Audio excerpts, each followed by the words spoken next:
beat goes on. On a warm midsummer day in 1976, Mashpee Wampanoag families gathered at Mashpee Pond for a community feast and to celebrate their culture. We was up at 12 acres because the guys had basically just finished doing the village up there. Guys went off in different directions going, okay, we'll go get some corn. We'll go get, then some of the guys went off hunting. We went fin fishing, we were picking mussels, we went quahogging, we were preparing food, we were cooking, you know, we were all pitching in, getting firewood. The drum was very important because we started talking about what it meant and stuff, you know, the heartbeat of the people and stuff like that. And that rang really strong to everybody and go, so this is who we are. I am a Mashpee. I had every right to be there, of course. Unknown to the young drummers, a perfect storm of controversy was brewing on Cape Cod that summer.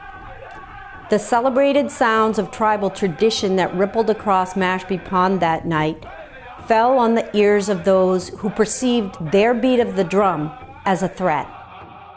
On the night in July 1976, we were having a feast that day, and we were singing regularly, you know, singing social songs, powwow songs, some 49s, some round dances. It was a social event for sure. I was walking home, and I could hear right by 12 acres there, you know, I could kind of hear the drum. Wasn't loud, wasn't real loud, but it sounded nice. It was a drum, and it was, you know, and you could see a little flicker in the sky of the fire. There was a fire going up there. All of a sudden, I just happened to like look out the, you know, out of the front of the car, and I see these bodies coming out of the shadow, and I look and I'm like, what the? The reason I stayed there because I said, I know that we hadn't done nothing wrong. I said, well, why am I going to run? You know, I said, so I was the first one arrested. Then all of a sudden, you know, you seen cop cars pull in, and you seen cop cars go up the road, and there was nothing but any traffic that was on that road that time. It was all police cars. Then next thing you know, I look to my right and I see 2 or 3 cops run by, and I'm like, what? And then the door flies open, and the cop is like, get out of the car. You're under arrest.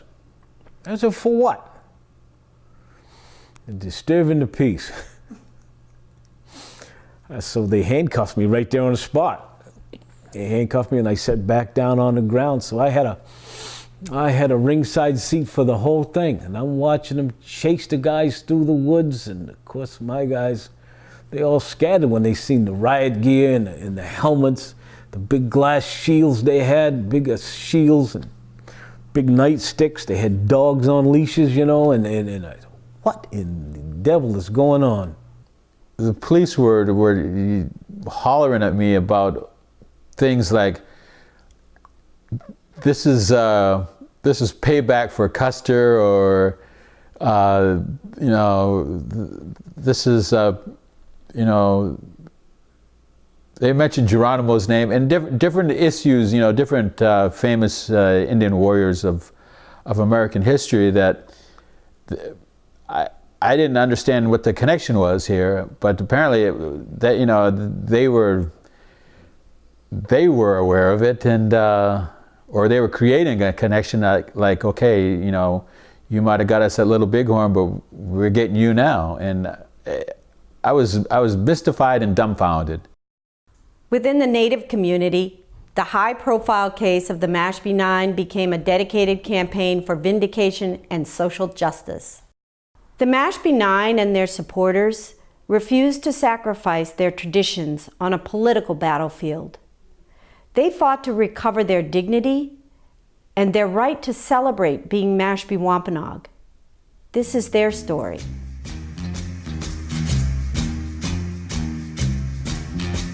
The beat goes on. The beat goes